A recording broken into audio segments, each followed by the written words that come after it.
On episode 10 of Lancaster Connects, we're joined by Penny Talbert from Ephrata Public Library and Rob Reed from the Science Factory.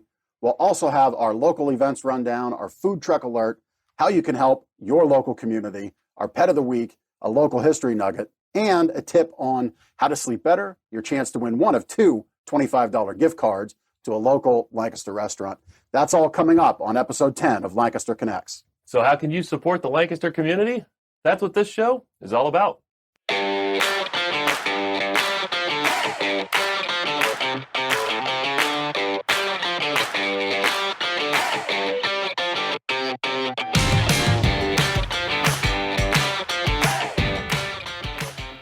Coming to you from the Dream Room at Gardner's Mattress & More, Lancaster Connects is brought to you by the Sleep Better book. We'll mail you a free copy. Just go to gardnersmattressandmore.com/sleep-better. Sure. Well, I won't mail you this one because this one's all marked up and it says podcast copy on it. We'll mail you a fresh new one with maybe a little coupon to come in and extend your savings a little more on our great mattresses and sleep systems and all that stuff. Speaking of sleep, I didn't sleep that well this weekend. Why not? I was too busy.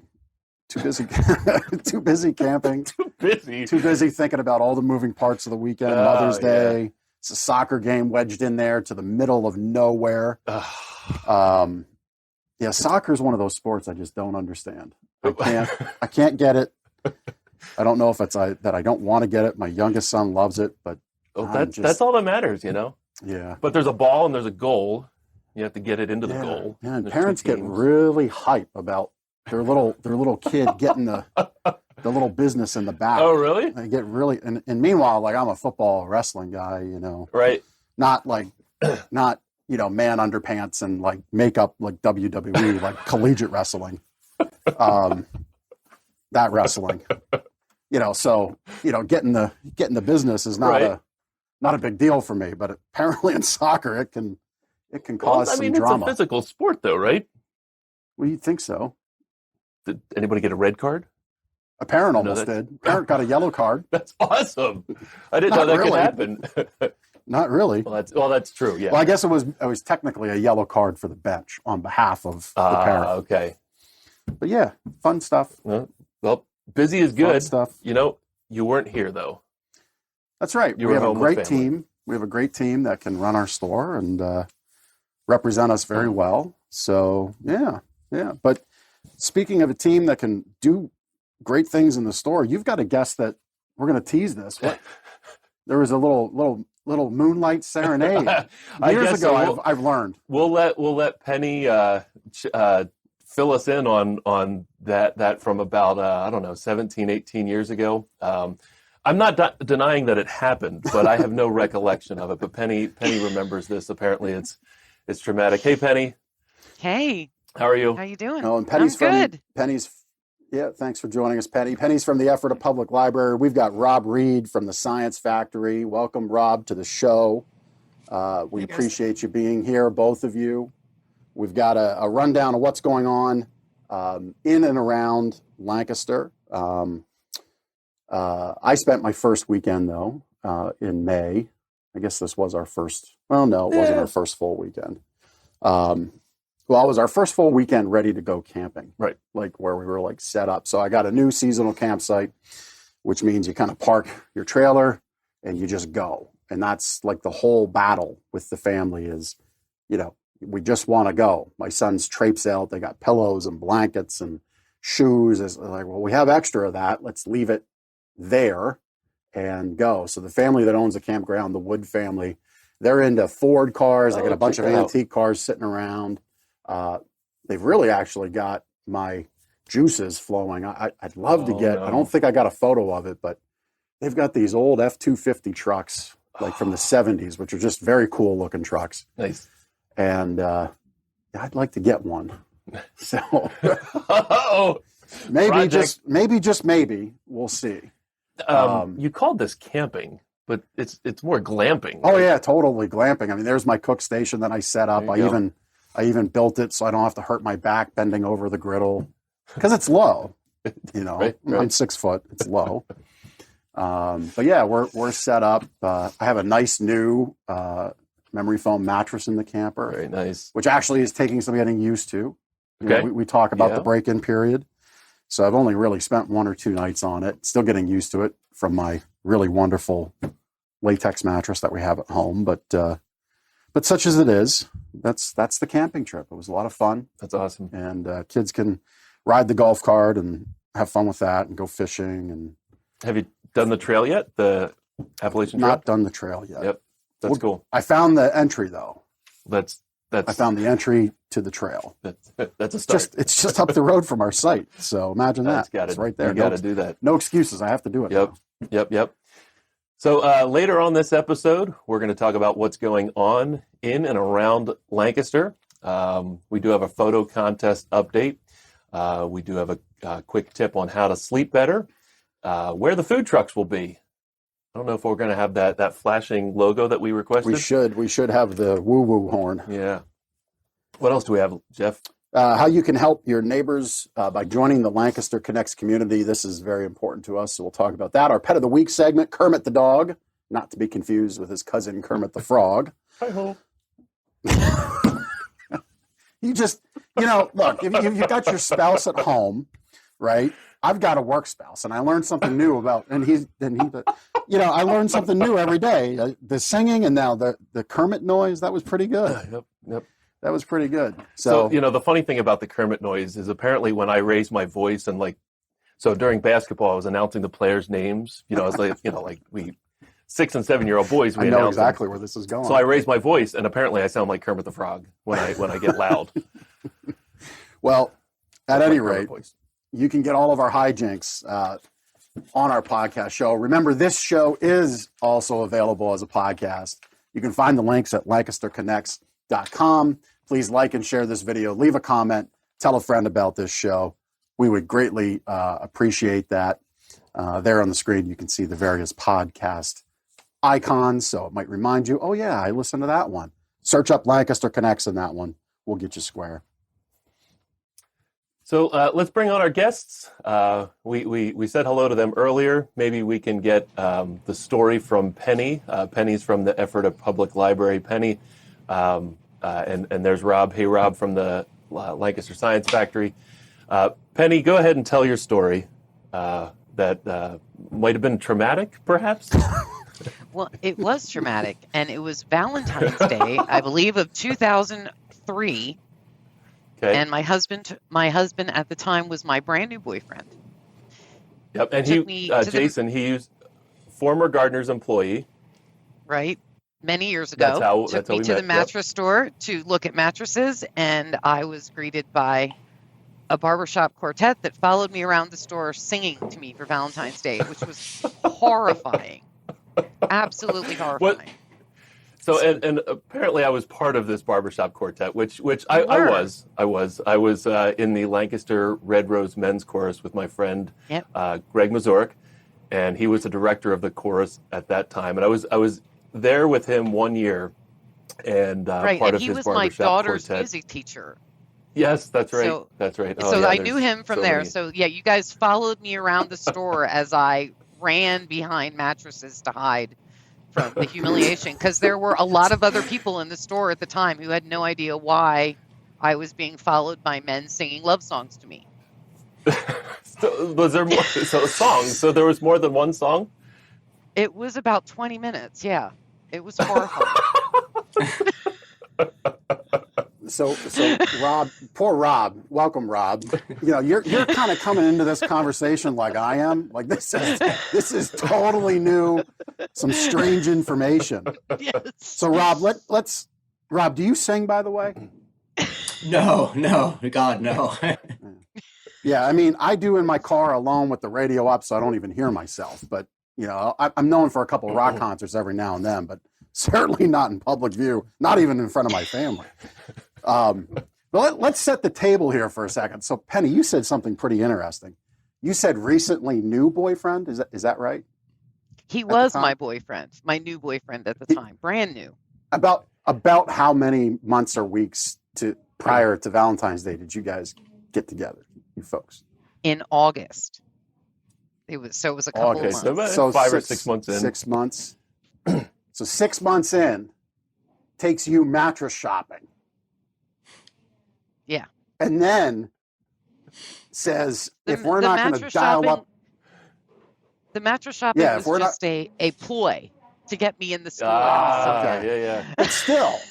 But still, you didn't know that. You didn't know it was a ploy. No, I didn't. So this is like, this is pretty dialed up. And then has the serenade with 5 people. Yep. Right. It was not a barbershop quartet. And it was you're- a quintet. No, Okay, it was a 4. quintet. 4? And I believe they were 4, dressed 5. alike 5. as well. Well, I thought it was we would have been. Dressed alike, yeah. So 6 months in, we're shopping for a new mattress. You stay after being serenaded or stalked by 5 singing people in suits. Here's what I want to know. Why isn't this guy working for us? Because he's the world's best salesperson ever. Jason was a great salesperson. He moved on to bigger and better things.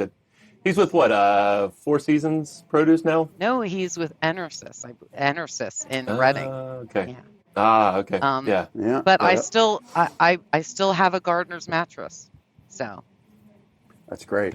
I've That's had great. a gardener's Rob, mattress 20 years. That's awesome. very good.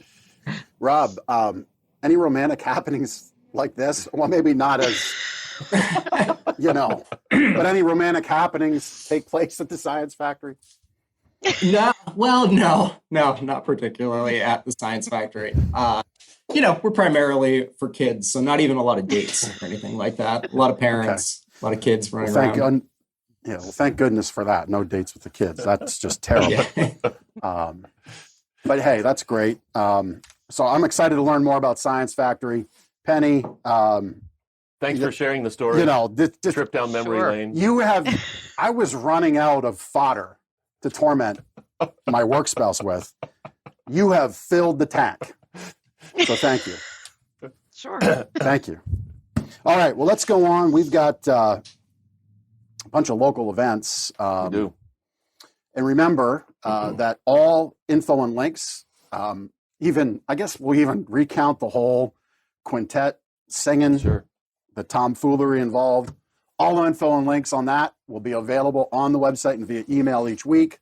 Just enter our giveaway at lancasterconnects.com to subscribe to our weekly email update with all of our show info. We got a shout out, I think. This is pretty significant.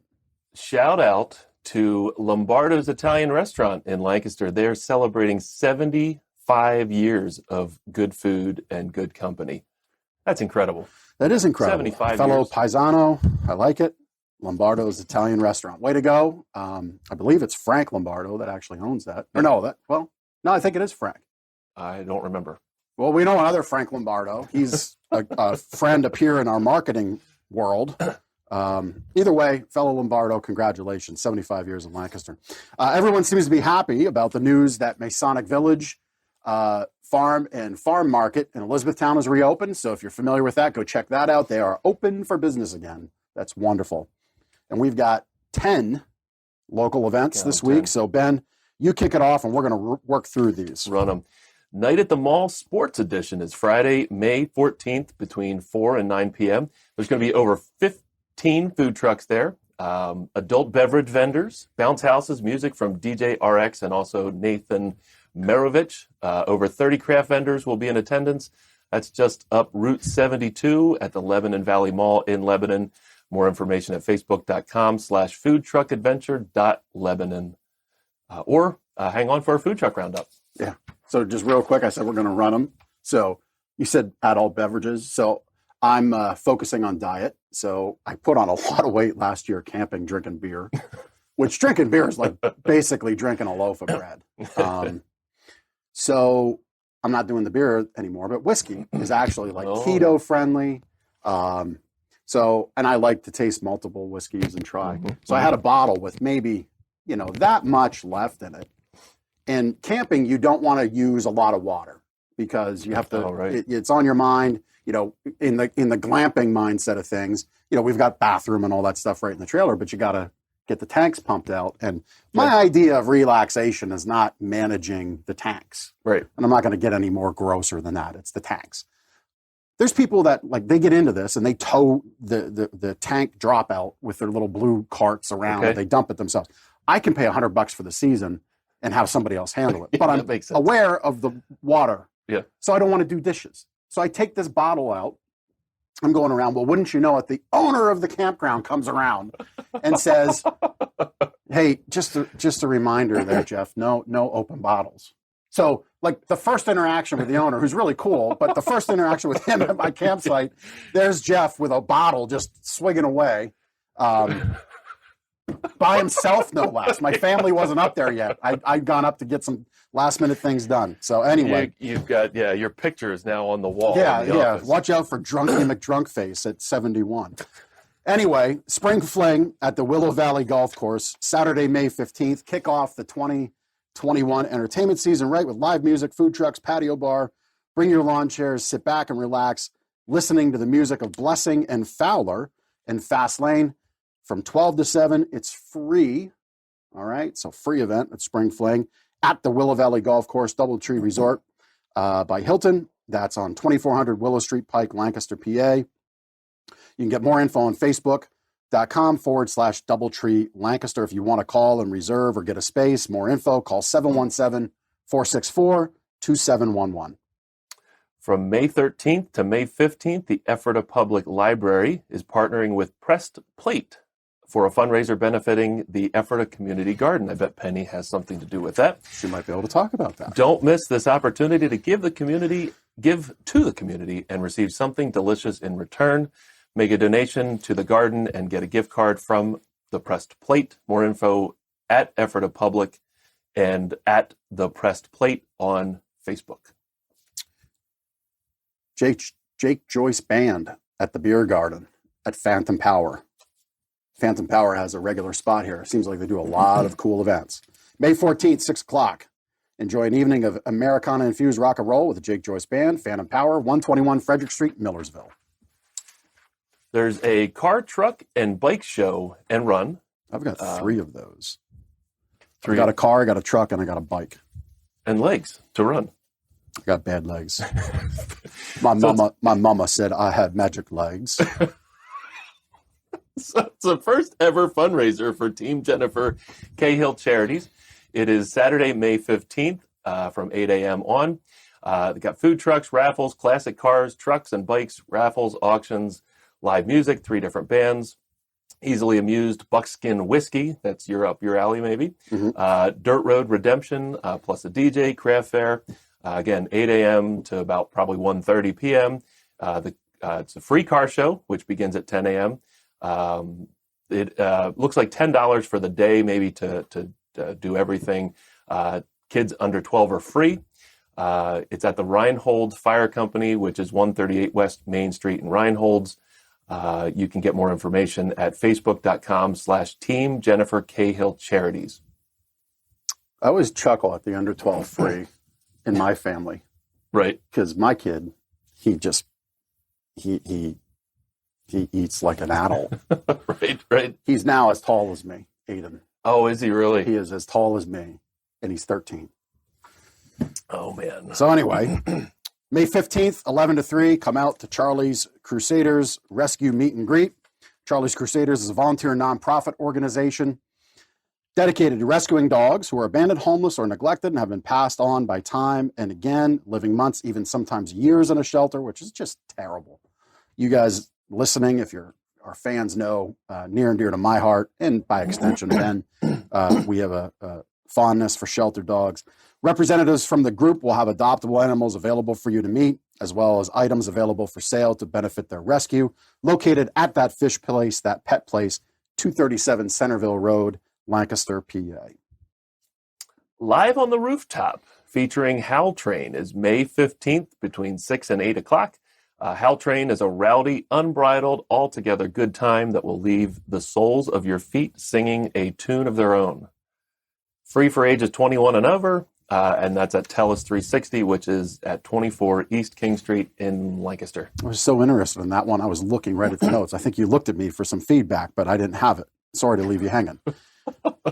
Come out and support the Warwick Band Program by attending the first ever Warwick Band's Food and Truck Fest at Lidditz Springs Park, Sunday, May 16th, 11 to 3. More than 15 food trucks and vendors are on that site, Lidditz Springs Park, 24 North Broad Street, Lidditz, PA. More info at Warwick Bands on Facebook. And real quick, I know, Ben, you were music guy. Were you in the band? So interesting fact about that, I did my student teaching for music at Warwick School and was involved with their band and their marching band. That's, again, 20-some-ish years ago. Yeah, and I know specifically the last year or so, the school bands have really kind of, they've kind of had to get ready and then stop and get ready again and stop due to COVID. And they're kind of like that unseen part of scholastic programs and extracurriculars that got really shafted.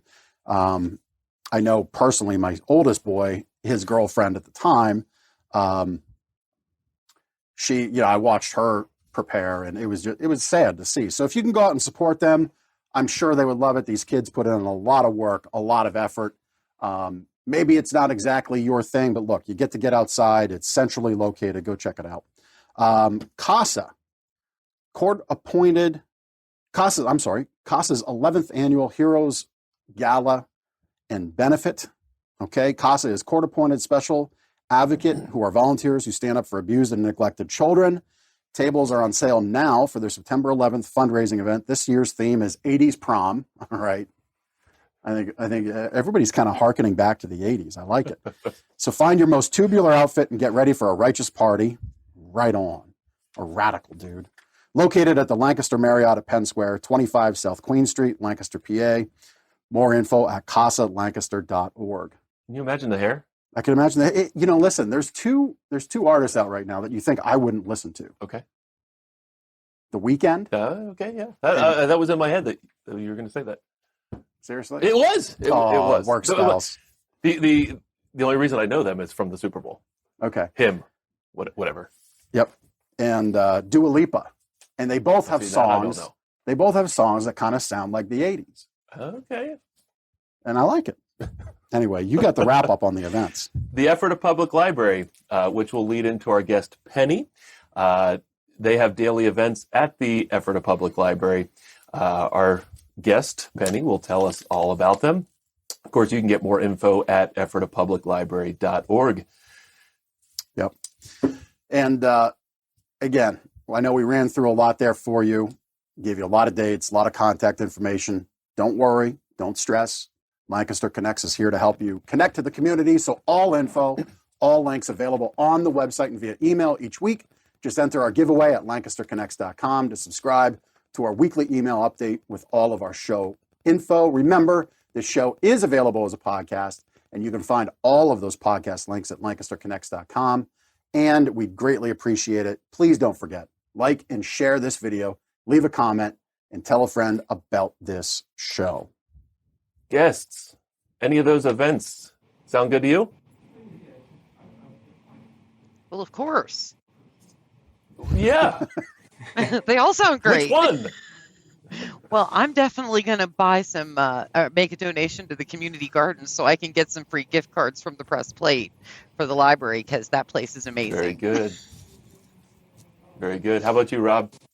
Man, there's another one coming up at Phantom Power on Sunday. They're doing a flea market out there from 11 to 3. So I think I'm actually going to head out to Millersville and check that out. My girlfriend's actually selling ceramics. So shout out Hilly Ceramics. And my friend John's making pizzas up there. So shout out also to Johnny's Pies. Very cool. So have you been there, Rob? You know what? That was the last concert I saw. I went in person, last early March. I saw their first show out there, and it was awesome. I mean, it was an old movie theater, so that was cool to see too. Like how it slopes down. You can tell that it used to be an old theater. So it's awesome. I really feel for them to have opened right before the pandemic and still getting through and doing stuff outdoors. Wish them all the best. It's really in an awesome space. That's great. That's great. Yeah, I've not been, but I'd like to. It's cool. Thanks for sharing that. Yeah, and thanks for the flea market update. Maybe we'll try to get that in our show notes if we can for this episode. So I'm going to let Ben and Penny kind of wrap here, because I'm just still in awe of what transpired. And Penny, a little bit about me as a single bachelor. Ephrata was my stomping grounds. I had an apartment in the Royer Building on South Main Street. I might have been known once or twice to walk home from the AmVets down the street. So, but the Ephrata Public Library, when I worked in construction right after high school, was right across the street from Gooding, Simpson, and Macus Roofing. I did like copper work and historical restoration, hung off of cranes, which was fun. That was fun times. But yeah, so I saw, and I think that was about the time when the building was greatly expanded. I think. So yeah, the building used to be, it was a very small library down on Fulton Street, and was the one that's on the hill now has been there since the 90s. Yeah. So. Yeah. Very good. All right. Well. Yeah, we don't need to bring up any more embarrassing stories or traumatic experiences, Penny. Oh, I will. Make notes. Tell us more about you and your history with the library and what the library is there to do, the Ephrata Public Library. Well, I feel like I've been with the library forever. I will be celebrating my 20th year with the library in February. So it's been a while. This is our first week that we are fully open again since the shutdown last year. So that's awesome. Our doors are open to our regular hours. We're open Monday through Thursday, 10 a.m. to 8 p.m. and Saturday from 9 to 1. Right now, our passport service is open 6 days a week. So if you are planning on taking a trip anywhere, make your appointment to get your passport now, because there is a wait to get an appointment. And, we're starting in-person programming as well as still doing some virtual programming. We've got a home delivery service that we've been expanding.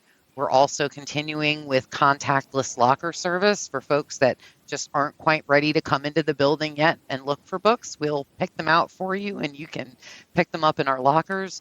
So we are we're rip-roaring ready for summer reading. We can't wait to welcome everyone back into our building and help everyone catch up on what turned out to be a one-year summer slide as far as reading goes for kids. So we really want to make sure that we are providing all the resources that we possibly can as far as regular basic literacy goes. But, we've also got our fingers into all kinds of other literacies in Ephrata. So we also run the Northern Lancaster Hub, which is a collective impact partnership of social service agencies funded by the United Way. So right now we're providing, with our partners, we're providing a 5-day-a-week free shuttle. So if you need a ride around town, you can just jump on the shuttle for free. We're offering all kinds of, we have a day center for homeless folks in our community to try to help them get a leg up and, find jobs and housing. We're running the community garden. So this year we're hoping to provide at least 1,500 pounds of produce to our food bank. So that's it. We're in our third year of the community garden, and that has become really successful. And this year we've kind of expanded it a little bit more by adding an indoor lettuce tower in the library lobby, which it's really cool looking. It looks like a spaceship with plants growing out of it, and it's about 6 foot tall. It's a hydroponic vegetable garden. Right. There it is.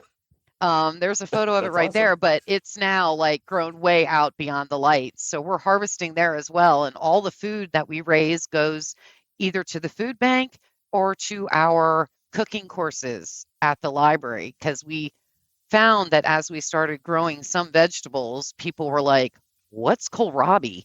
And they wouldn't take it from the food bank unless we taught them how to cook with it. So we've been really busy trying to serve all of the needs that our community has by helping to be the referral agency.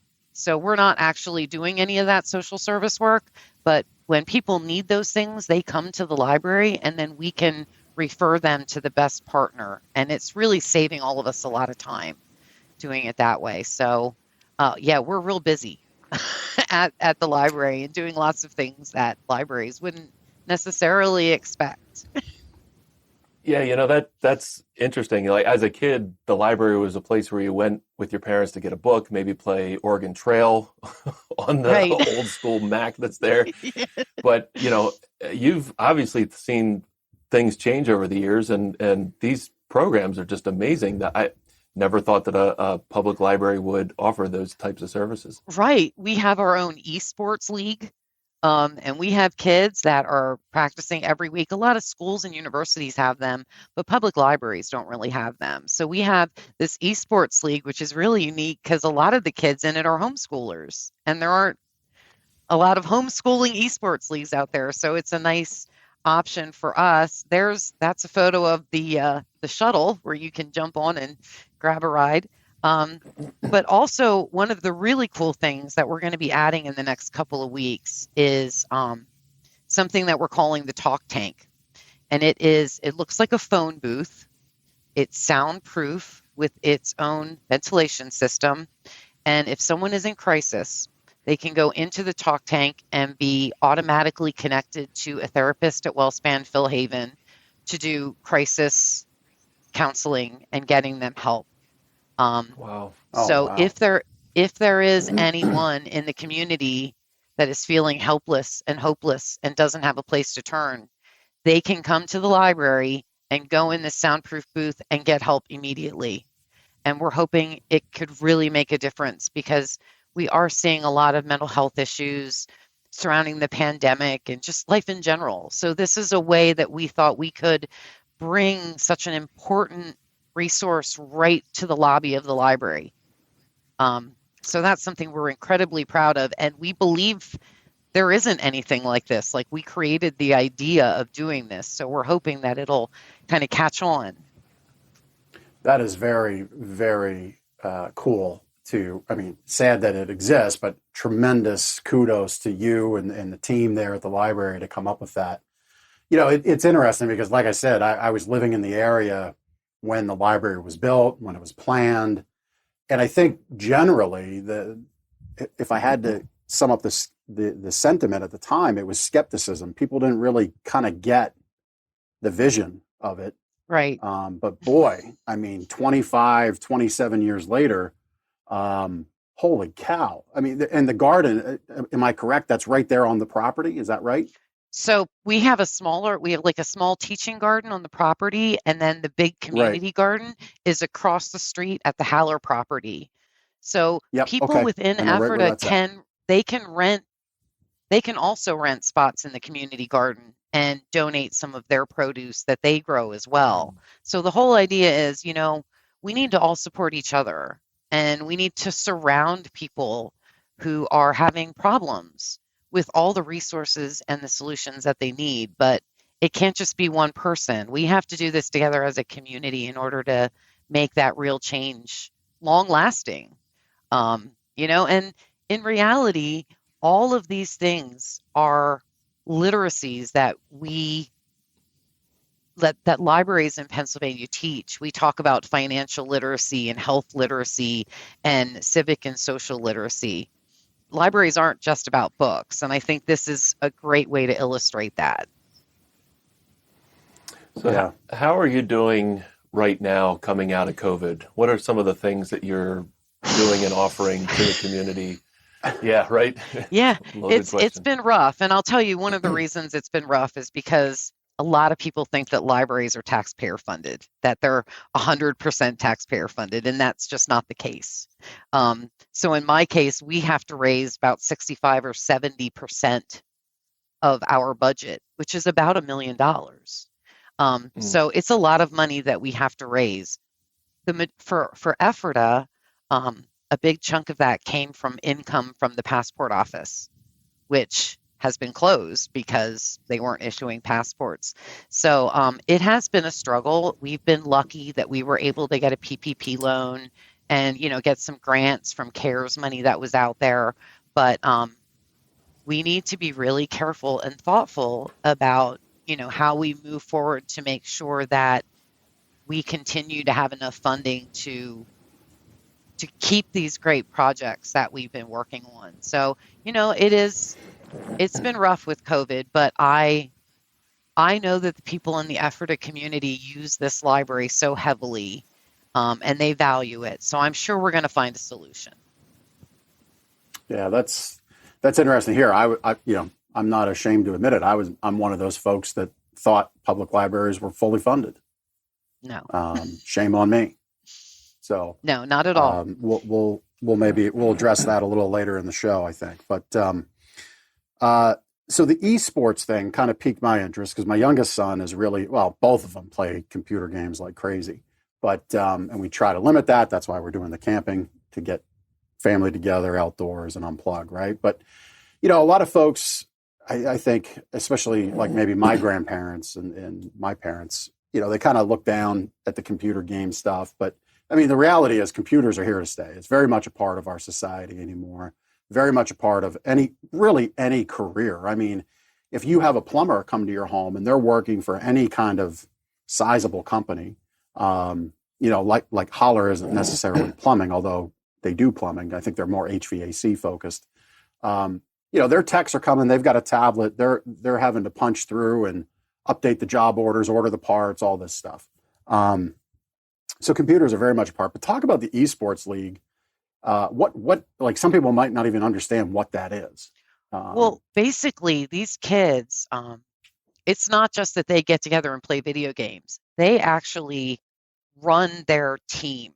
So they design their uniforms. They take care of their marketing. They have all kinds of kind of business background things that they have to do for their team. In order to stay on the team, they have to keep their grades up. It is not just that they get together once a week and play video games. They're actually almost running their own little team and they all have responsibilities within it. So it teaches them a lot about responsibility and almost what it would be like if you were working in a job, some of those responsibilities. So I think maybe even, my generation and people older than me think, oh, they just get together and they just game and that's it. But it is a lot more than that. And I could not believe how much money people can make that are doing esports professionally. It's unbelievable. It's millions of dollars, right? Yeah, like it's the top crazy tier, amounts of money. Crazy amounts of money. But I do believe that the kids are getting a lot more out of it than just playing games. And I think that's why organizations like in Lancaster County, the Emerald Foundation has really embraced esports and, has someone within the organization that is just all they do is esports and running, taking care of these leagues throughout the county with schools and universities. It really is, kids learn lots of valuable lessons doing these things. As you know, sometimes the most valuable lessons you learn are the ones that you actually don't know you're learning. Sure. So, how many kids participate in that? Well, I think it depends. We went through a lot of recruiting issues at the beginning. I think right now we have like 9 kids that are faithful, and we're recruiting some more right now because we are like a community organization. The school district has one, and so we're still getting our team, a full team together, and when they win, I hear about it because it doesn't happen often. But I'm so happy when they're starting to win finally, because I think we went like a year without any wins at all. You gotta start somewhere. Yeah, and it has been really nice with the teens, because when COVID happened, the library opened a Discord channel for teens, and we have staff on there with them so they can game and do book discussions and all kinds of things on Discord where they're all very comfortable. So I feel like we kept our relationships with a lot of those teen patrons throughout the pandemic, even though they couldn't come in and hang out at the building every day after school. So for us, it was a really great. Yeah, go ahead. Sorry to cut you off there. For our listeners, so I know what Discord is. I think, Ben, you know what Discord is. I don't know. Yeah, Ben doesn't know. It's another social media platform. A lot of younger kids, young adults. Yeah, you have to use be it. really cool. We've already established the coolness meter for me. My kids aren't old enough for the disco thing. The disco. See, there you go, old man, old timer. Yeah. So for our listeners, Discord is not like, Discord typically means you're frustrated with something or there's a, animosity in the conversation. Discord, it's literally yet another social media platform, if you will, although more focused on specific topic conversation and, different verticals. I mean, I'm sure there's a Discord channel for just about anything. Esports, books, So various we college kind of created our own and left the rules in there so that they have to follow our rules on our channel. Sure. Because gotta keep an eye on that stuff. Yeah, when you said you have esports, I'm kind of like I'm aware of how some of the gaming and call outs go. Right. So I'm sure you do an effective job. It's very managing organized and supervised. Yeah. So, as the Northern Lancaster County Hub, you're doing a lot of things. I'll just kind of rattle off what I heard. You've got the shuttle helping people get around Northern Lancaster County, Ephrata, Denver, Reamstown, Reinholds. I guess those would be the four major parts of that northern part of the county. Right. The food bank, all the clothing bank, all that stuff. Yeah. Yep. Doing the food bank, clothing bank. The talk tank, I think you'd referenced Emerald Foundation. Were they somewhat instrumental in helping bring that to life? Who helped? No, the Emerald Foundation. The Emerald Foundation was with esports. The talk tank is actually Wellspan Phil Haven, and they are a member of the hub. So they're the partners on that project. That's great. I mean, again, I think our goal of this show is to bring the community together. I think a lot of folks, might have some skepticism of big corporate healthcare. Well, here's a shining example, right in our community where they help to fund something that a lot of people right now, and maybe even people that wouldn't think could be mentally taxed, mentally stressed out, anxious.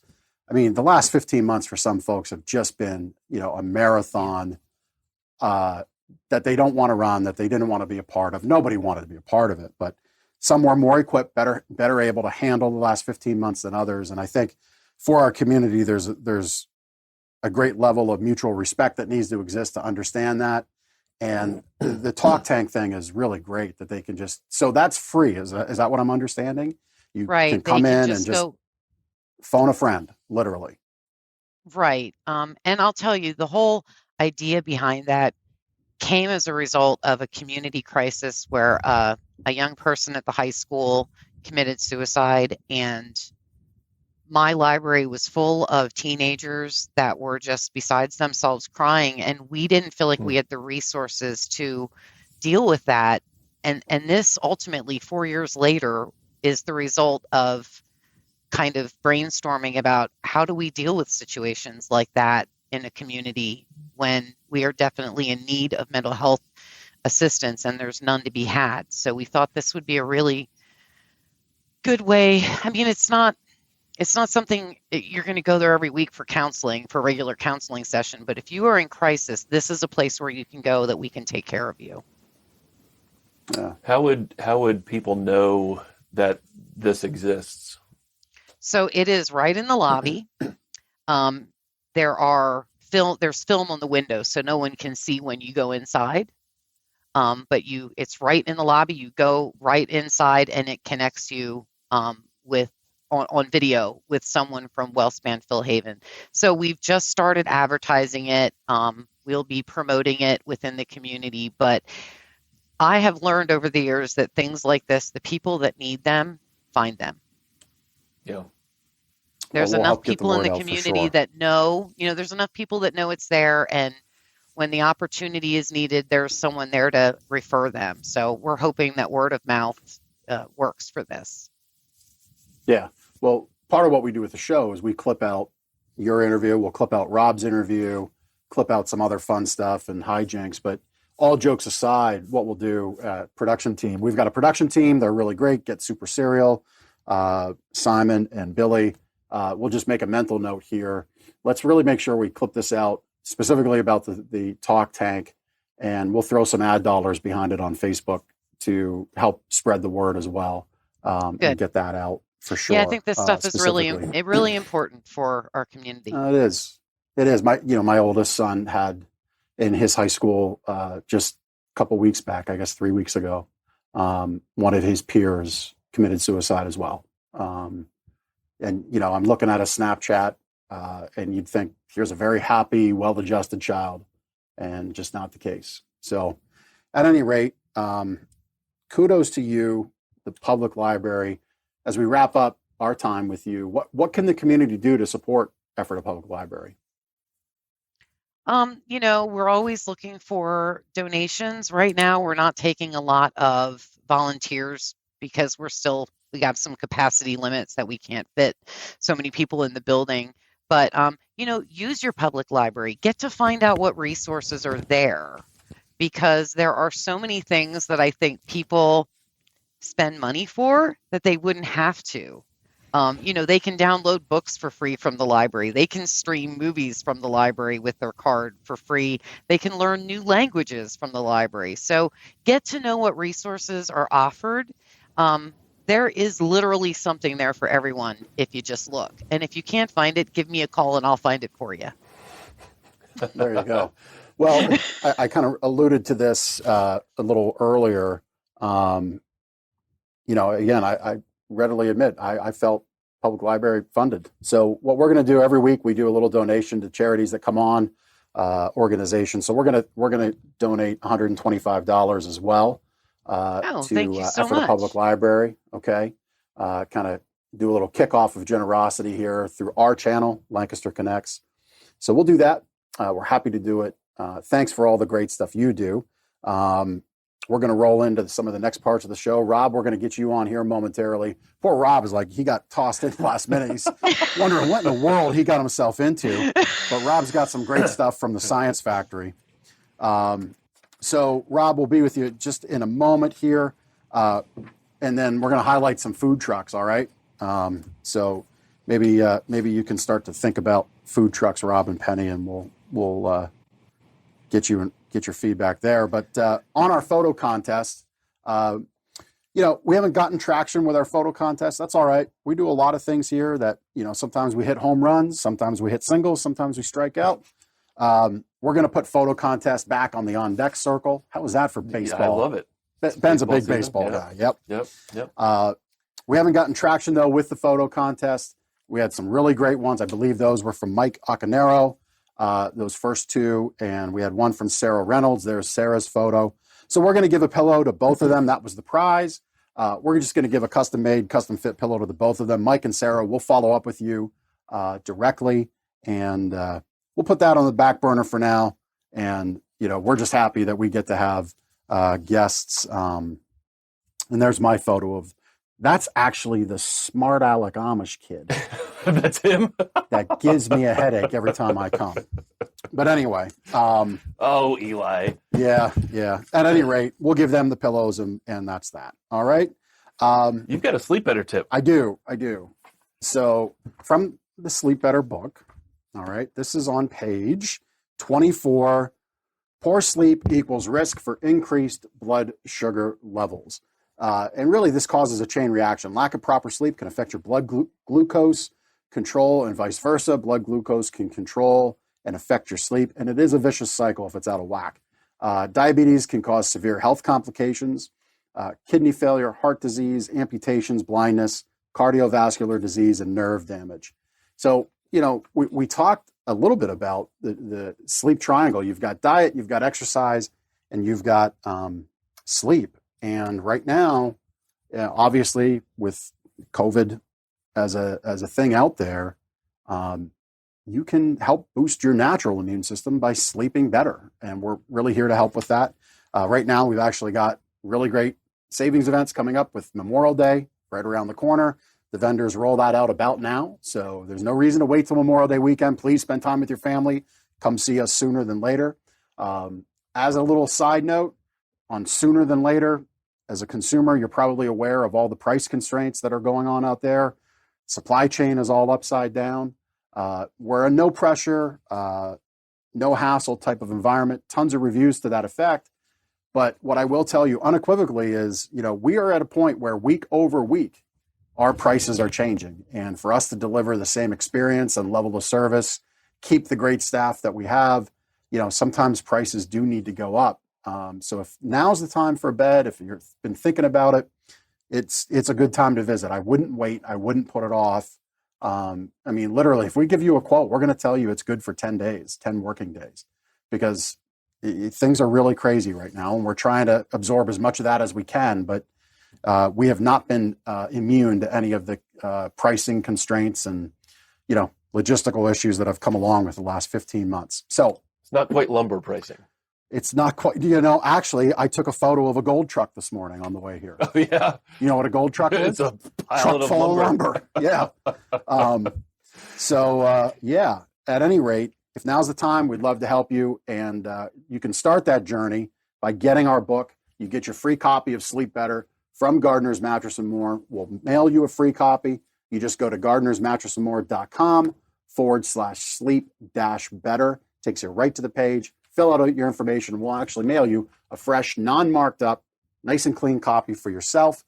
And you get to, we'll put a coupon in there, save on double deals. We'll be able to help you out and help you wake up happy and sleep better. That segment was expertly done, Jeff.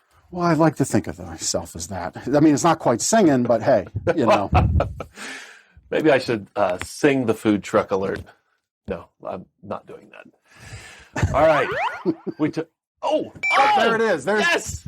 Well, there's the woo-woo horn. Yeah, but it's not a food. There should be a flashing food truck. Yeah, we drive our guys nuts. That's pretty cool, though. Impressive. We'll take it. All right. We'll take it. We talked about this earlier. The Night at the Mall Sports Edition, Friday, May 14th from 4 to 9 p.m. Food trucks Scubo Dough, Which Way sandwiches, savory funnel cakes, Lancaster cupcake, dough head waffles, smoke and stuff BBQ, barbecue for those that don't know, Annie Ann's pretzels, Uncle Paul's stuffed pretzels, Philadelphia hoagie, Blazin' Jay's, the Chubby Unicorn, Bricker's French fries, Italian Job food truck, Next Level Pizza, cakes and sweets by Linda, plus Bouchette Vineyards, Fetish Brewing Company, and Firehouse Winery. They'll all be serving drinks. Again, that's just up Route 72 at the Lebanon Valley Mall in Lebanon. www.facebook.com/foodtruckadventure.lebanon. Go check it out. I think it's Boucher. Bobby Boucher? Boucher with the foosball. Yep. As you're reading off that list, I'm like, well, that relates to the sleep. Food trucks. So food trucks in moderation, folks, right? Because that whole list of food trucks could have contributed to all of those issues, right? Yep. So diet, we're kind of like that weird manipulative, like improve your health, but here's a whole bunch of food trucks. Moderation, folks, right? Yeah, Moderation. You don't need one from everything. Right. Just a little taste. Yep. All right. Spring Fling at Willow Valley Golf Course, Saturday, May 15th. Kick off the 2021 entertainment season right with live music, food, trucks, and a patio bar. Bring your lawn chair, sit back and relax, listening to the music of Blessing and Fowler and Fast Lane. It's at Willow Valley Golf Course, Doubletree Resort, and Willow Street, 12 to 7 there on Saturday the 15th. And you can get more at facebook.com/Willow Val Golf. The Car, Truck, Bike Show and Run, which is a fundraiser for Team Jennifer Cahill Charities. It's the first ever fundraiser for Team Jennifer Cahill Charities. Saturday, May 15th at 8 a.m. And onwards, there's food trucks, raffles, classic cars, trucks, and bikes, live music. Some of the food trucks are Holy Smoked Meats, Fink's Fries, Annie Ann's, Easy Eats, and Java Mama. The food trucks start at 8 a.m. Car show begins at 10 a.m. I think it's $10 for the day to get in. Kids under 12 are free, and that's at the Reinhold's Fire Company, at 138 West Main Street in Reinholds. And you can get more information at facebook.com/Team Jennifer Cahill Charities. Go give them your support. And we mentioned this with the Warwick Bands event. So go see the band, support those kids with their endeavors and passions. That would be, I'm sure, appreciated. And in moderation, take part in the food trucks. Saturday, May 16th, that's 11 to 3. The Warwick Bands are hosting a food truck fest in Lititz Springs Park. Those food trucks are Greco's, Brickers, Blazing Jays, Dutch Country Concessions, Doughheads, Stuffed Waffles, the Perk Up Truck. I know the Perk Up Truck. They were at our football fundraiser over the years. Nano Grill, the Nacho Depot, Piper's Bells, Barbecue, Savory's Funnel Cakes, and the Crazy Train. Maybe Ozzy will serve you your food out the window.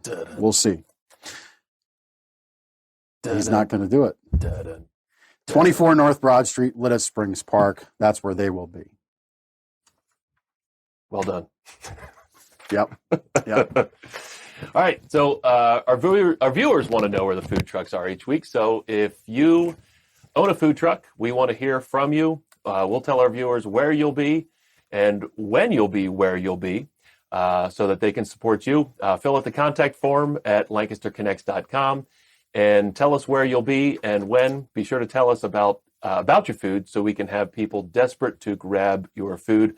Go to lancasterconnects.com and fill out our contact form. Be sure to tell us about your food so we can have people desperate to grab your food. I already said that. Oh, boy. I think it's your turn. Yeah.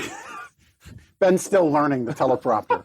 Can sing like the devil, but you can't read a screen. Don't forget to like and share this video. Leave a comment and tell a friend about this show.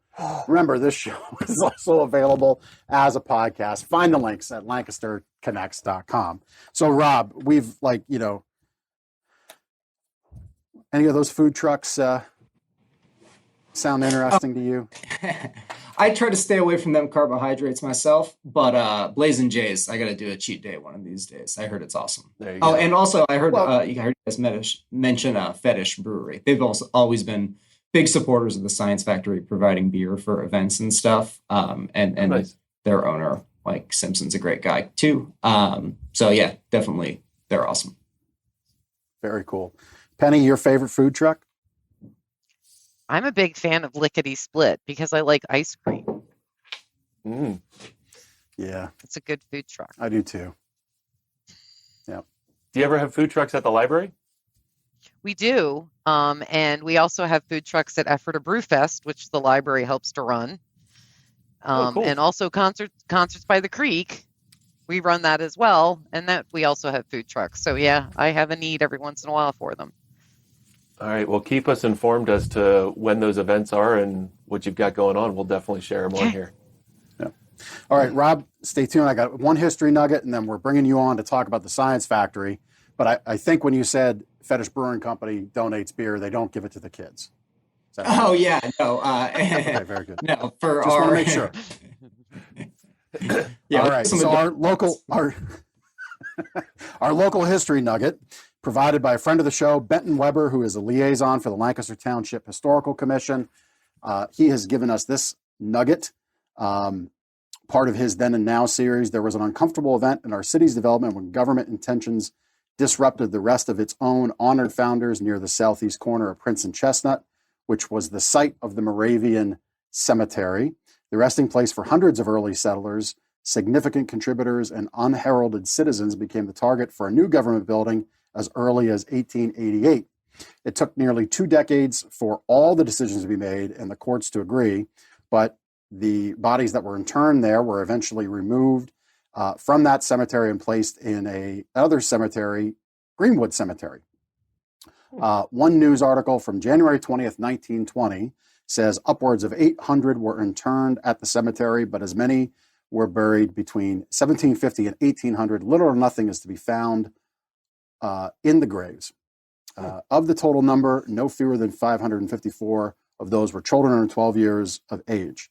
Now looking at the photos, it looks like it's a parking lot. So our history is pretty interesting here in the county. Thanks to Benton Weber on that. You know, when I go up to the campsite, I drive by where our campsite's in Northern Berks at the Appalachian Trail, so we can enjoy that part of the region. we pass on 222 North, we pass a little stone shed. Well, it would be a shed by today's standards, but probably was a house back then. And I think it's just, I look at it every time and I think of all that transpired there. And thankfully, it's still standing, and it looks like it's going to make the road construction. So that's good. Little chunk of history stacked up there. But nowadays, we've got science, technology.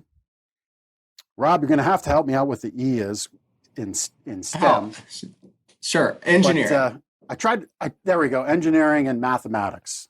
I tried to do a nice little transition, and as Ben has problems with teleprompters, I try to do a little smoother transition. I have problems beyond teleprompters, but that is one of them. So, how was the Science Factory founded? And let us know and tell us about STEM. Sure. So Science Factory was founded in 2008. Our founder, Jim Bunting, was a community volunteer. He struggled with traditional schooling growing up and went to a science center in Florida, actually, once in the early 2000s, and was just like, this is something I wish I had when I was a kid to help me understand all these scientific concepts in a hands-on, interactive way, especially for kids that sort of struggle with, book learning. I did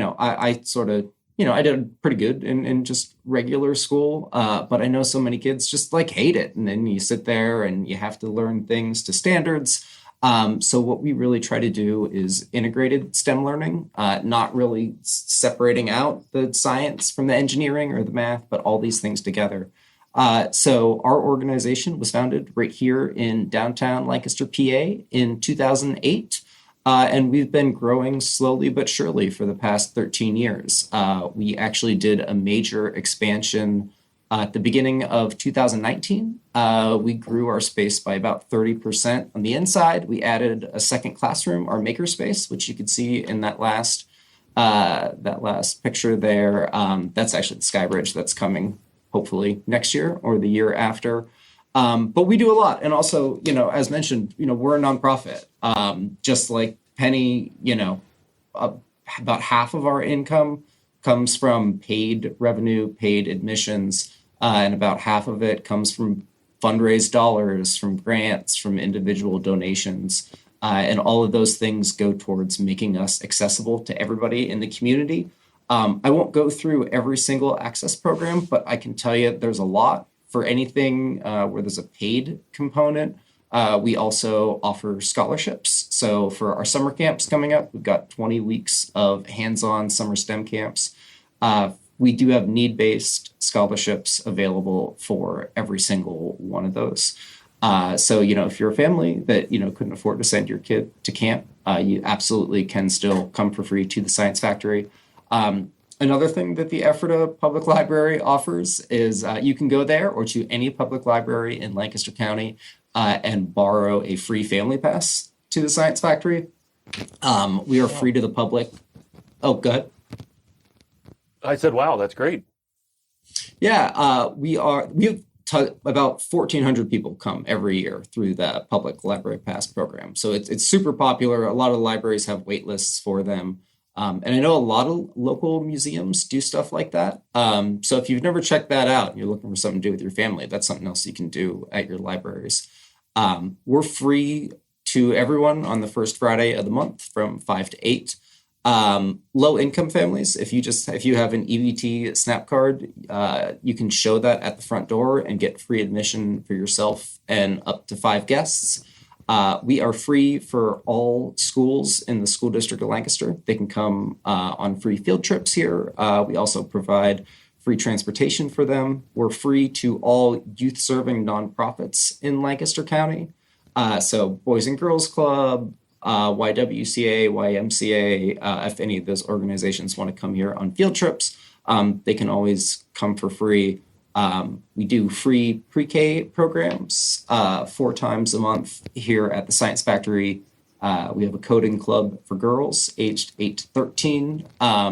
That's heavily subsidized, but we do have need-based scholarships available for people that still can't afford the fee for that as well.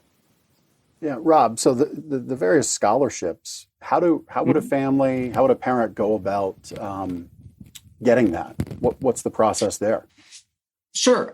So if you go to our website and go to the summer camps part, there will be a link where you can download that. Or, if you don't have internet access or computer access and you're in the neighborhood, you can just ask for that at the front desk. I will say summer camps are super full. I know last week we were at about 95% full. But since some of the COVID regulations are being lifted, we were really reducing the class sizes for those camps. But since a lot of those restrictions are being lifted here at the end of the month, we're actually adding a few slots. So some of the camps that were sold out, we will have some slots available. We're still doing temperature checks. You're still required to wear a mask here in the Science Factory. But we are able to ease up a little bit on some of the class sizes. I think we had them limited to like 12 or 15, but I think they might go up to 18 or 20 here, which is awesome. And we're thrilled. It seems like parents are really ready to get their kids out doing something fun and educational this summer. So we've been absolutely thrilled by the response to some of the camps so far. Yeah, parents are always ready to get the kids out of the house. They are. Yeah. What are some of the favorite exhibits at the Science Factory?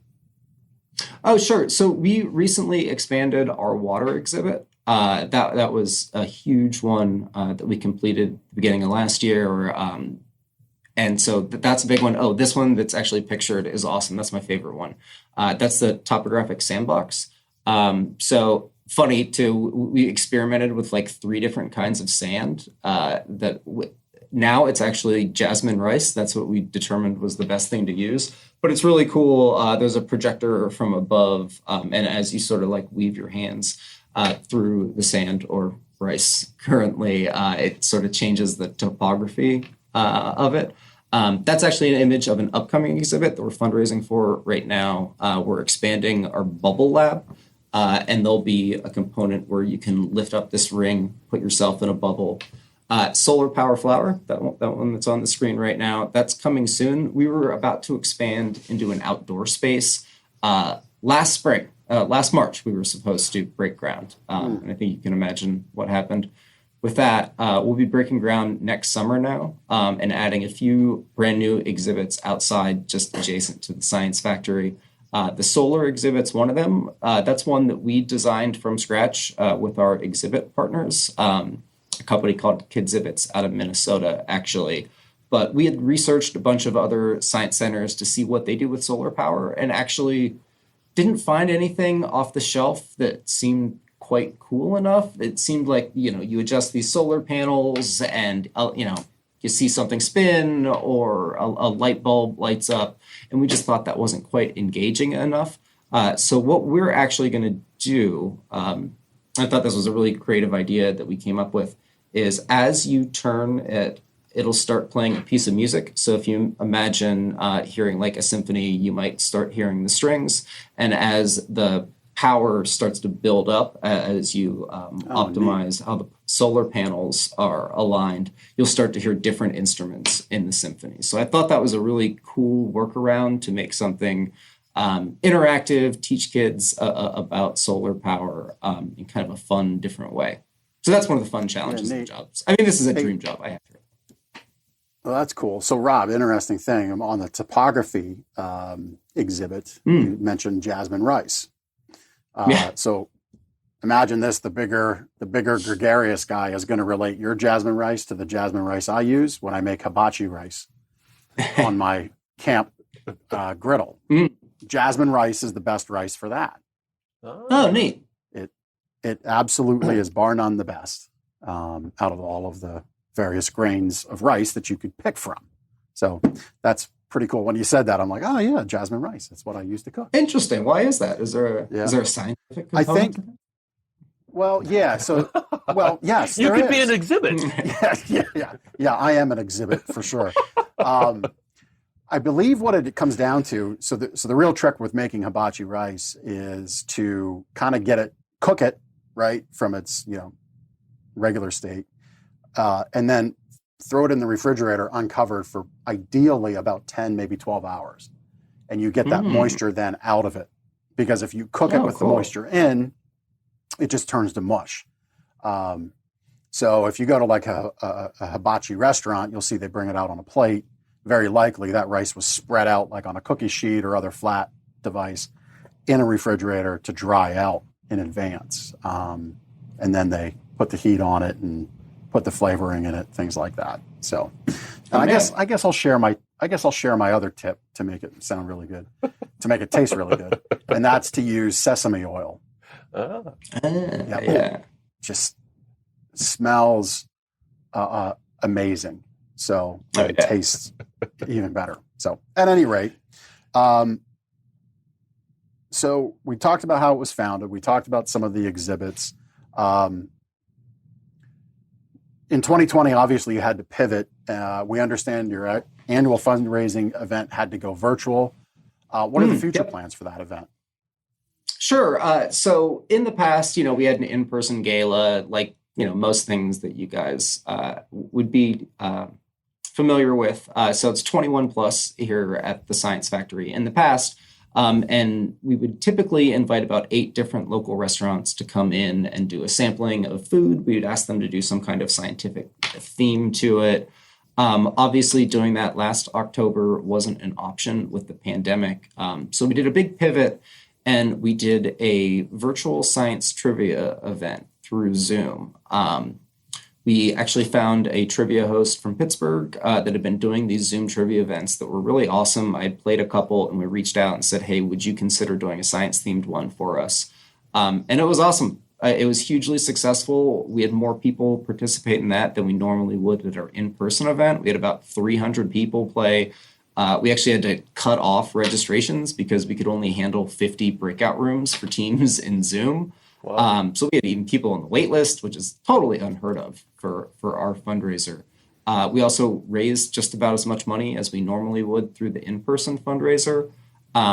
So this year with our gala, we're kind of combining the two things. So we are doing in-person science trivia here coming up in October for our gala. We'll have tickets on sale in the next month or two.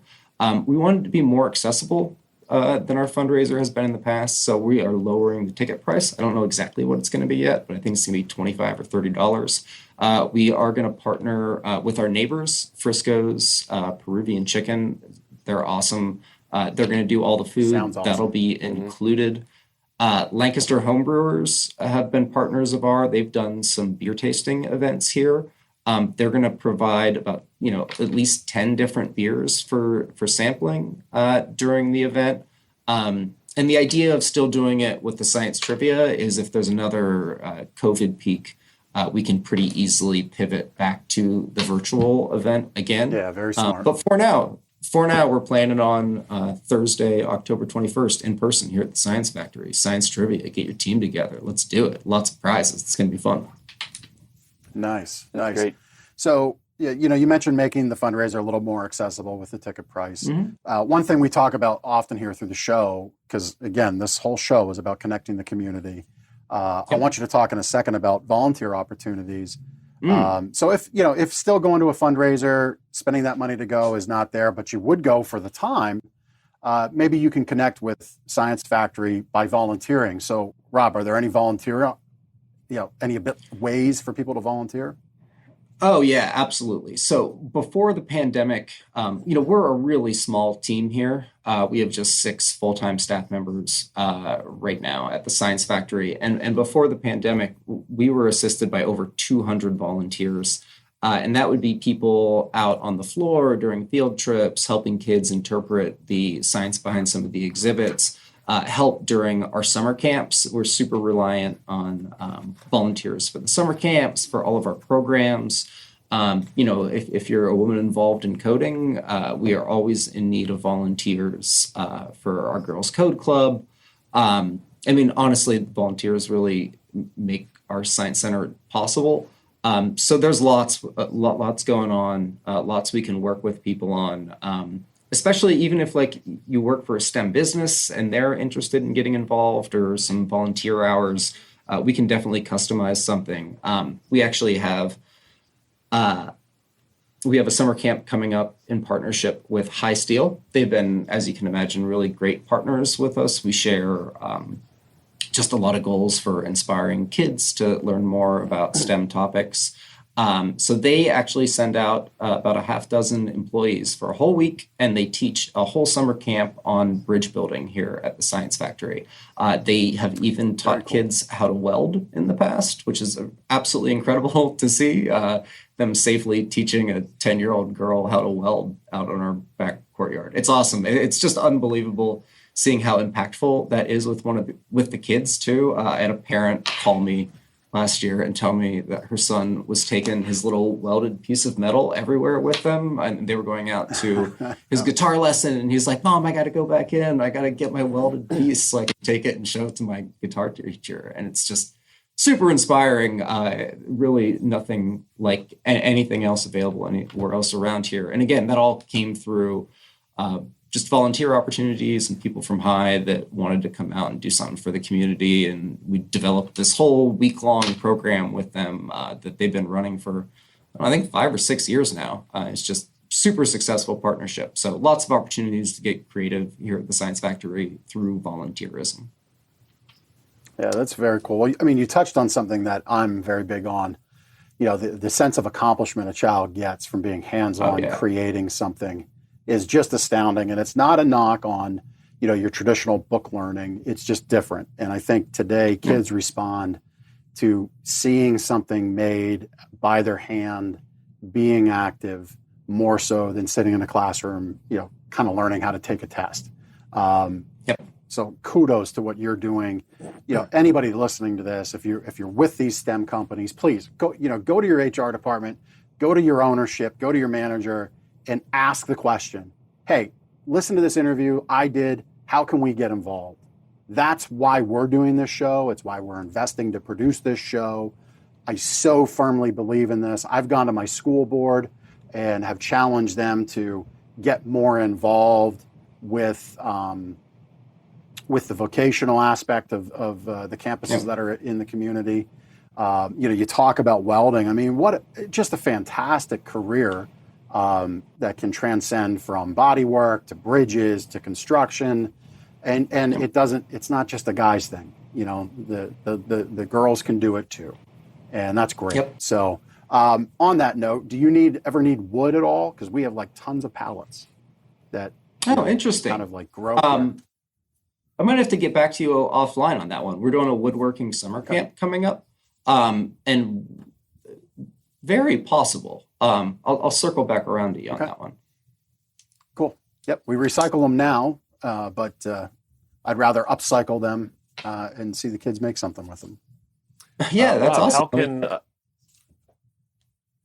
How can our audience support the Lancaster Science Factory?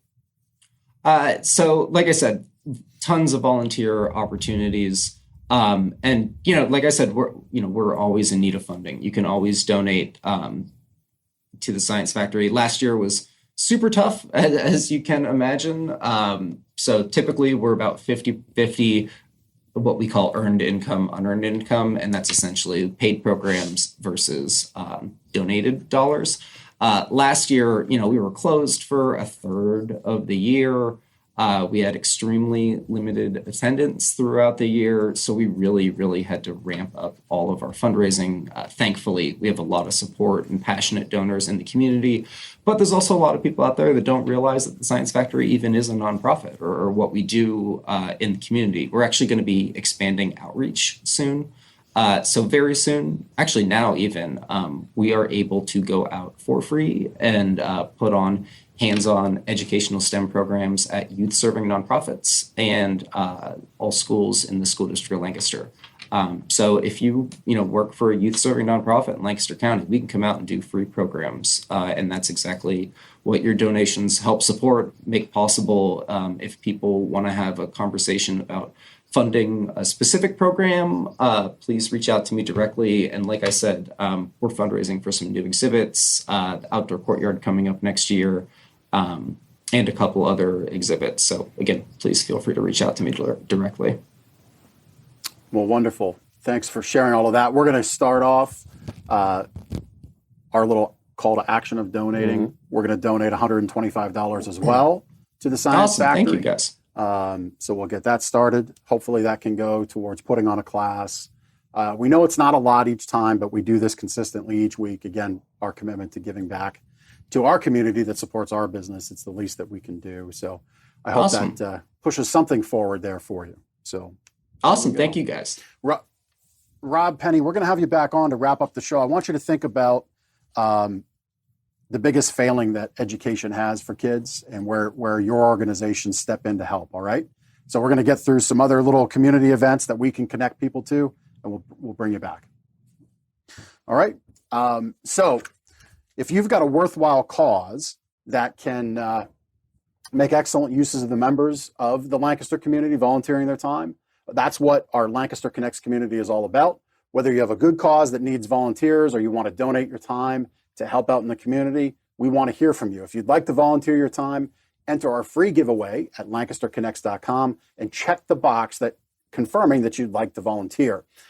You can imagine the difference we could make to the Lancaster community if we each gave 1 hour of time in a week. So if you have a good cause that you can use some volunteers that we can promote for you on our show, please get in touch via the contact form at lancasterconnects.com. And of course, this show is available as a podcast. Find it in the links at lancasterconnects.com, or you can search it on your favorite podcast platform. And please don't forget to like and share the video, leave a comment, tell a friend about this show, and you'll help grow it and make it more impactful to our community, because that's what this show is all about. Some local volunteer opportunities here. Of course, we just talked to Rob from the Lancaster Science Factory. They're always in need of volunteers, all ages. As a nonprofit, their success relies on the community's help. If you'd like to work with children to develop curiosity, think creatively, and build confidence, visit lancastersciencefactory.org/volunteer. MS Society. My family did our walk a couple weeks back. The MS Society in Lancaster, May 15th. There's our family with our 2 rescue dogs, the boys playing afterwards. You know, just to show you, kids are kids at heart. My 17-year-old there was like loving the playground. Who would think it? But you can go to nationalmssociety.org for specific links, and you can, of course, check the show notes at lancasterconnects.com. Memorial Day is coming up. They've started Memorial Day preparations at Stevens Greenland Cemetery. There's an effort to honor those who have been forgotten and who've served our country in the ultimate way. Stevens Greenland Cemetery needs your help. There's several ways to participate. You can volunteer to help with their cleanup Saturday mornings between now and Memorial Day. So a couple left there. You can donate for repairs for their ongoing maintenance at the cemetery. And of course, you can attend on Memorial Day to honor those who've served our country. Email drive@co.lancaster.pa for anyone interested in volunteering. You can also drop by the cemetery on Saturday mornings and volunteer. Just stop by their stand. Or if you want to volunteer again, the email address is drive@co.lancaster.pa.us. And again, the information is always available in our show notes on the website at lancasterconnects.com. And thanks again to Benton Weber, who supplied our history nugget. He supplied this information about the cemetery to us. Seems like Benton is a man about the Lancaster community, enjoying the history, bringing the history forth, and current things. So, Benton, kudos to you. Appreciate you. We'd love to make a connection in person with you someday. We'll get that done. All right. We've talked about Team Jennifer Cahill charities. So we told you about the car, truck, bike, and show and run. It's the first ever fundraiser for Team Jennifer Cahill charities. It's on Saturday, May 15th, 8 o'clock onwards at the Reinhold's Fire Company. There's a very strong community aspect to this fundraiser. Jen Cahill is actually a disabled veteran with terminal cancer who discovered that she didn't have insurance to cover her future burial. Average cost of a funeral runs $10,000 to $16,000. Now that Jen has solved this for herself, she's launched this charity to help other veterans with terminal cancer cover these expenses for their burials, saving their families the heartache and the trouble. They're hoping to raise $15,000 with the fundraiser event, the cost of a funeral. There'll, of course, be food trucks, raffles, classic cars, trucks and bikes, auctions. There'll be live music from 3 bands. are easily amused, Buckskin Whiskey, Dirt Road Redemption, and DJ music as well. Craft fair is also happening. 8 to 1:30 begins the craft fair. The car show begins at 10 o'clock. It's $10 for admission. Kids under 12 are free. And again, that's at Reinhold's Fire Company, 138 West Main Street in Reinhold's.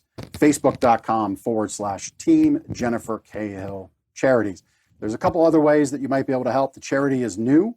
Okay, so they need someone with social media marketing experience to volunteer their time to help the charity. I'm sure that would go a long way for them. They would also like help from someone with fundraising experience. And finally, Jen's husband, Michael, is spearheading the nonprofit. He's new to the world of charity, nonprofits, and fundraising. So maybe if you're a CPA and you've been down this road and you've got some time, you could reach out and connect with them to help with that effort. This is the classic, this is the story brought to life of when we talk about you donating that hour of time. So many people spearhead these things. They create a charity, they create a mission and a cause. It's time. Time to execute is almost as important as the money, because all the money in the world doesn't execute the mission of the charity. So if you're that person that can do social media marketing, that could help with fundraising, or could help with setting up the structure, connect with Mike, even if it's just to offer some encouragement and support. I mean, obviously, this is a rough time for him, for his wife.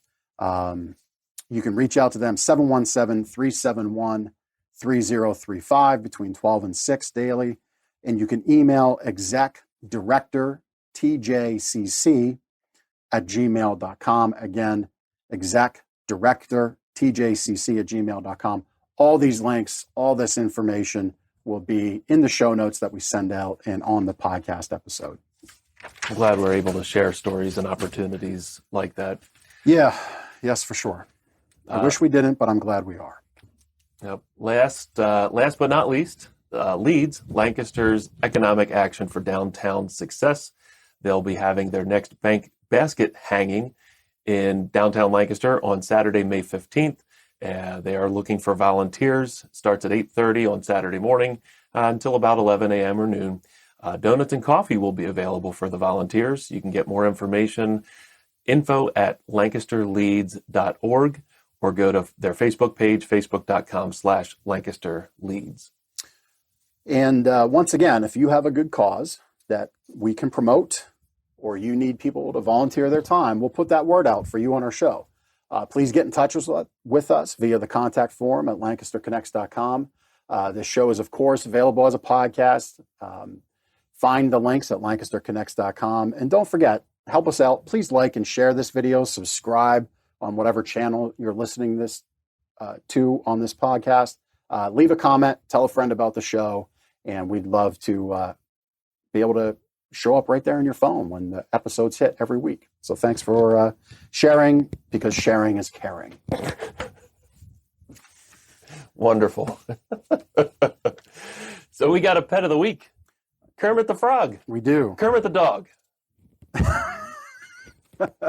Can you imagine if we had a frog guy like Kermit's. that? See, so our production team is great. They've really taken over a lot of this show because our business is very busy, helping people wake up happy. Again, the month of May is a great time to buy a mattress. It's actually Better Sleep Month. Every day, though, for us is Sleep Better here at Gardeners, right? Because we wrote the book. We'll send you the book for free. Go to our website. We'll mail it to you. So actually, this is the first time that I've seen Kermit. I love the PD dogs. So from the Little Rascals, the little eye patch PD dogs, they're just awesome. I mean, like, I love my dogs, but you know, PD dog, and he's got the little nose thing, looks like a little heart. I love it. Anyway, Kermit is a 4-year-old boy, pit bull terrier mix. He wants nothing more than an energetic family to walk, play, and snuggle. He loves his treats, and he is very food motivated, which makes training easy for this smart fella. He can play a little rough, but responds well to a strong and experienced leader. A larger, calm doggy sibling that is tolerant of Kermit's energy and playfulness would be a good fit, but Kermit would also be happy to be the one and only. He's not sure about cats, but can be tested if the need arises. He is an energetic boy, so a home with children over the age of 12 would be the best fit for him. And you can learn more about Kermit at pittieslovepeace.com. You know, I feel when we highlight these dogs, you know, we're highlighting the problem children of rescue dogs. Well, I mean, we wouldn't be able to highlight the ones that are super easy. Right. Because they get adopted like that. You know, I brought the idea of having a pit bull into our home years ago. It's now 6 years, I guess. Yeah, well. 6.5. And my wife was very apprehensive about it. And, you know, when we say things like, you know, the team at Pitties Love Peace say needs a strong leader and experienced. If you don't have that experience, they will help you with that. Okay. If you don't know what it means to be a strong leader with a pet in your home, they will help you understand what that is. And really it means like having rules. Okay. Right. So, you know, you eat dinner at the dinner table. You don't sit down on the sofa and leave your plates laying around on the coffee table. It means you may not give food scraps. And as much as that might tug at your heartstrings to do so, feed them their kibble, right? It's simple things consistently. And that's the thing about dog ownership. If you're consistent, pets, especially dogs, love to do things for a reward. They will follow rules. You just need to be that leader with those rules. So Kermit looks like a very cool pup. I know the Pitties Love Peace team. One of the ladies there, Jackie, went to high school with her. They're great folks, and they're very interested in seeing you succeed with the adoption. So maybe you can give Kermit a chance, or you know somebody who can. All right? We've got some gift card winners. Our restaurant gift cards, $25 gift cards. We give away 2 each week. You can enter that contest at lancasterconnects.com. This episode's winners are Brad Peterson and Grace Painter. Congrats to Brad and Grace. They went to lancasterconnects.com, filled out the contest entry form. And we've also got pictured our previous winner, Deborah Dobert. There she is picking up her gift card after winning from episode 7 contest. So we really do hand them out. We do hand them out. These are real people, folks. You can be a real winner too. All right. So all you need to do to be a real winner is enter for your chance to win one of 2 restaurant gift cards. And how are you going to do that? You're going to go to lancasterconnects.com. If you haven't figured it out, lancasterconnects.com is the hub for everything that happens here at the show. Getting subscribed, having our weekly emails, having the show sent to you, alert in your favorite podcast platform. You get all the goodness that Ben and Jeff throw down and all the goodness in our community that we can bring out and highlight. It all comes to you. So guests, as we wrap up, I gave you a little teaser to think about our education system here for kids in Lancaster. So we'll let Penny go first, since we kind of last left off Penny a little bit ago. So what's the top priority to fix that? What can we do? I'm not going to be able to give you a solution. If I knew that, I would be in a much higher pay grade. But I will tell you that one of the things that we've done at the library that we've seen a big need for is basic life skills that kids don't learn in school anymore. So we do sewing, we do gardening, things like that, cooking classes, and they really enjoy that. And I feel like, you know, that teachers have an awful lot to get to these kids, and sometimes that stuff gets kind of by the wayside. So we have been trying really hard to make sure that kids have the life skills they need when they go out into the world, so they at least know how to cook themselves dinner and things like that. So that is one thing that I see I don't know how they could stick it into a school day, which is why we've taken on some of that. Yeah. Very interesting. It's funny you bring up cooking and life skills. I remember in my home economics class in 7th grade, Mrs. Ricker gave me a failing grade because I left soap in the sink.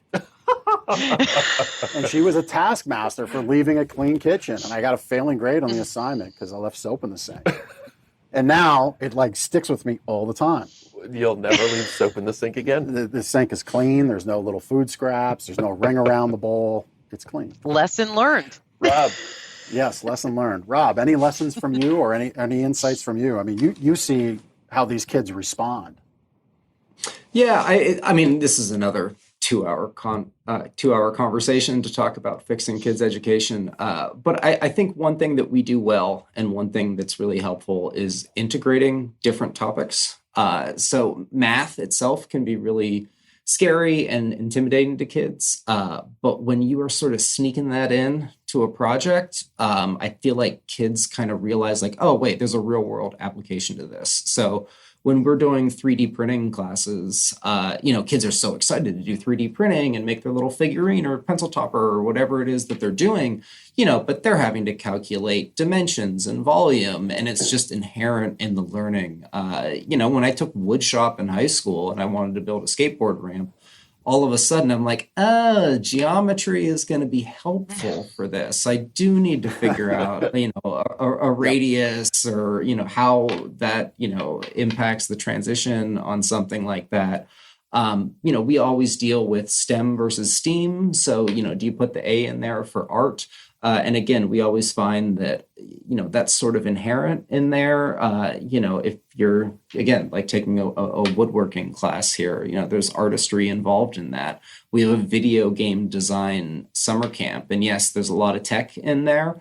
But there's also a lot of creativity and artwork and inspiring that in kids. And I think, like I said, integrating different topics and not siloing everything like, oh no, this is where science ends and this is where math begins. Like it all really works together. So integrated project-based learning, I think is just a great way to, that's how life is. That, my job, I'm using a million different topics from school all together, all at once.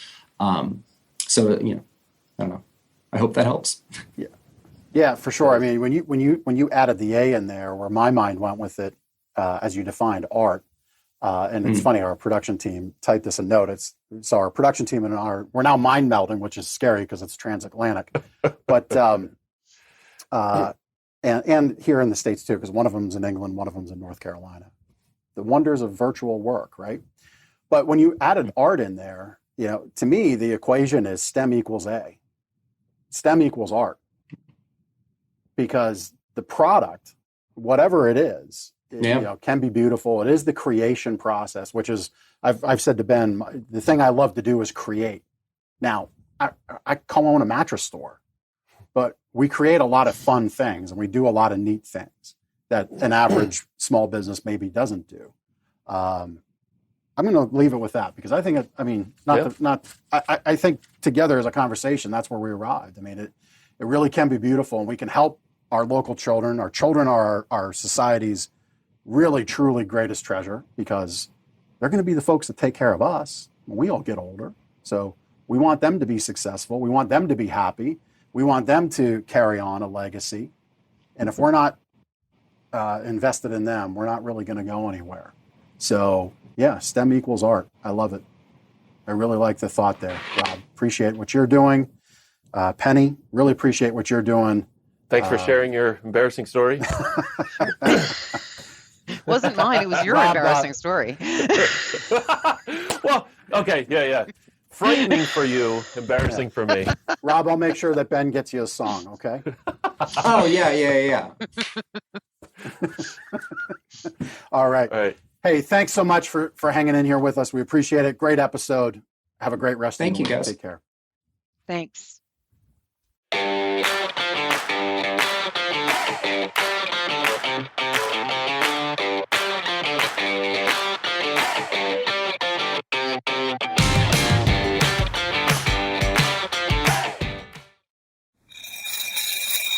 Get Super Cereal.